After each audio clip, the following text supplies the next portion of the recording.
would say the one that I would pick is the one that is working at that point in time. Okay. Because right now I'm known in a lot of places for playing drums, you know, and it's like the drums is not something that now it seems like I'm further away from playing drums. So because that's not what's working, this is the thing. The writing and producing is what is starting to gain some ground.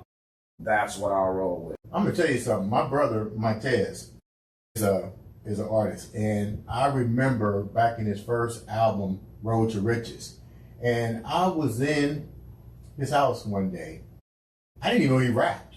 Tripped me out, and he just put out a pencil and paper, and he started writing. Next thing I know, that writing turned into an album, Road to Riches, that just went crazy. I'm like, dude, that's some skill. I tried to do it. None of my writing came out good at all. So the next question, tell me about the albums that you got out. What made them become platinum? How do you become platinum? The platinum thing, that was a blessing from, I was signed with a group back in '96. What's the group? Dose of Soul. It was me, Stacy McCracken, Demetrius Daniels, and Greg Tishner. And we all was up in New York recording. We had recorded an album. We were on Def Jam.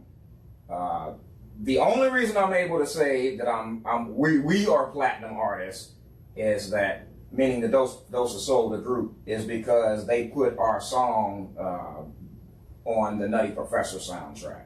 What was the name of the song? Come Around. Okay. On the original Nutty Professor, the first Nutty Professor. Okay. And it's always weird because I actually tried to push that song off. The producer that wrote and produced that, he did Real Love on Mary J, You Remind Me, so many things. He pretty much was the music at Sony. A brother named Corey Rooney. Okay. And I tried to give the song to try to tell him that Demetrius was the best person for it. And he was like, nah, you're going to sing this. But it ended up being the only song that came out on us. Like, even though we recorded an entire album, working with Rodney Jerkins and a lot of different people, that was the only song but they didn't push our single. They pushed, we got notoriety because it was on. So that's what made us platinum. How do you feel when you become platinum? This is work that you put in. How do you feel? How long did it take to get there? I think that's the key. How long did it take you to get to that first platinum and then so forth and so forth? It wasn't an overnight sensation. No, it wasn't overnight.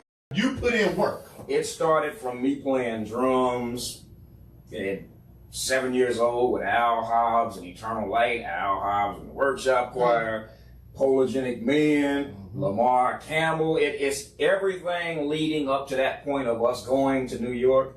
And we wasn't even trying to get our song on the Nutty Professor. We were just recording. They just happened to come to us a week after that song was recorded and was like, this song is going on there. Had they not done that, we really wouldn't have, even for those that even remember us, we wouldn't have had that because they never pushed the actual single.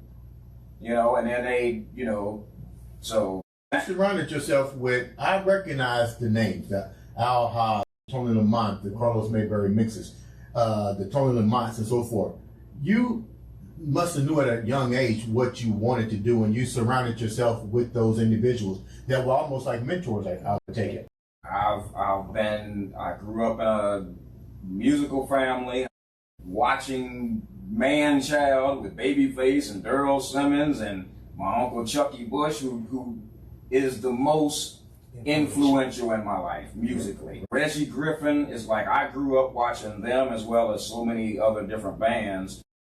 It was one of the places that they would rehearse. I'm sure there were many places, but it was, I saw them on a regular. I was definitely, you learn that you were inspired as you get a little older. Back then, I probably got on their nerves. But look at you now. Yeah, right. So before we wrap up, I'm going to definitely have you come back on, whether it be Zoom or whatever, and I want you to perform. I want the people.